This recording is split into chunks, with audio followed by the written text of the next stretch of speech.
This week, we visit one of the shining stars of horrordom.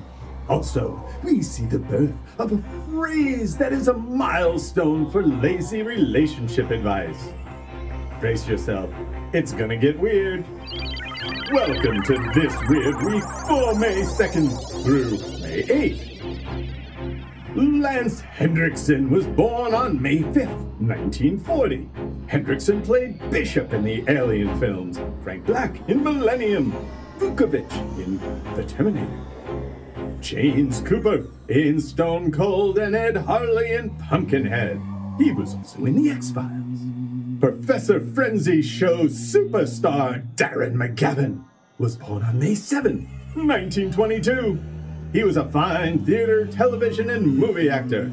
But then, in the year of our Lord, 1972, McGavin broke the mold, fulfilled all the prophecies, and put Ozymandias to shame when they released Kolchak, the Night Stalker.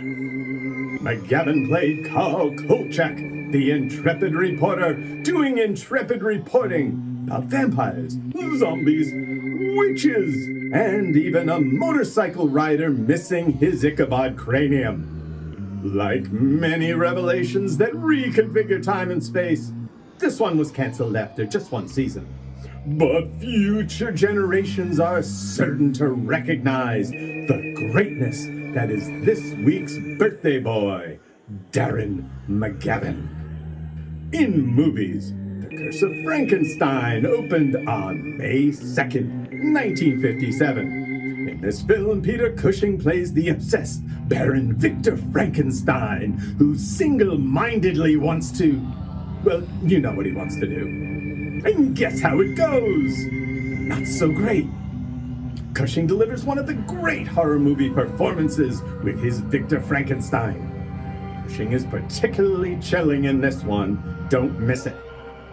The movie Gaslight premiered on May 4th, 1944. This film stars Ingrid Bergman as the niece of a murdered opera singer and Charles Boyer as her creepy suitor who tries to convince her she is crazy.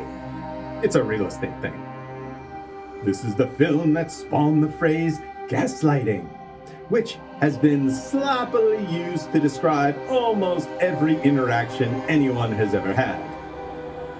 This has undermined humanity's ability to discern fact from fiction and fantasy from reality.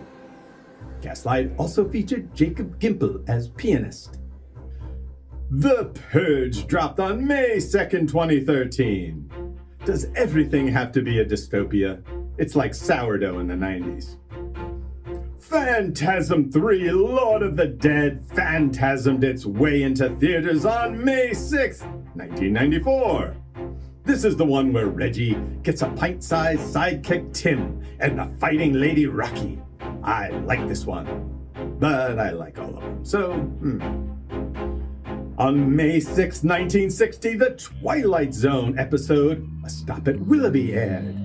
In this episode, James Daly plays an ad exec, having trouble at work and trouble at home. For a few days during his train commute, he keeps falling asleep, and during his nap, he is transmobulated to the town of Willoughby in July 1888. Great stuff. Get a return trip.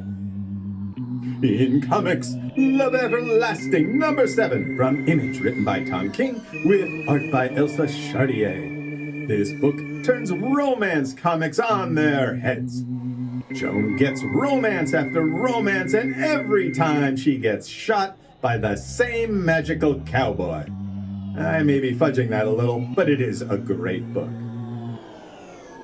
I Hate This Place #8 from Image, written by Kyle Starks, with art by Artyom, Topilin, and Loughridge.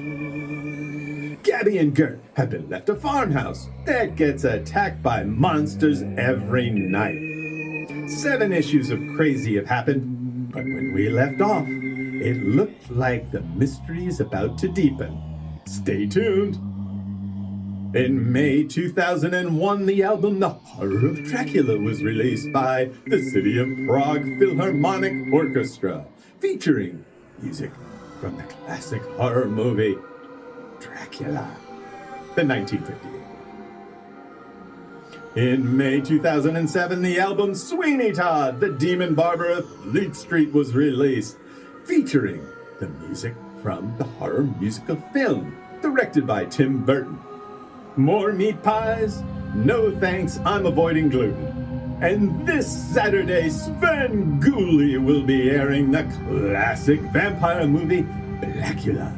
This film features William Marshall's complex and compelling portrayal of Prince Mamuwalde, who is turned into a vampire by the devious Count Dracula and locked in a coffin, only to resurface in 1972 Los Angeles. He sees the modern-day reincarnation of his lost love and wants her back. Mamuwalde and Barnabas Collins would have a lot to talk about.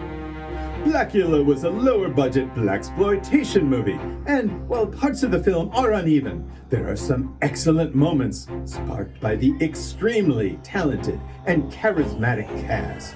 Blacula also features a compelling vampire kill ending that you will not expect, though I do wish it wasn't filmed on the roof of a factory. Mamuwalde deserved better. Thanks for joining this Weird Week. See you next Weird Week.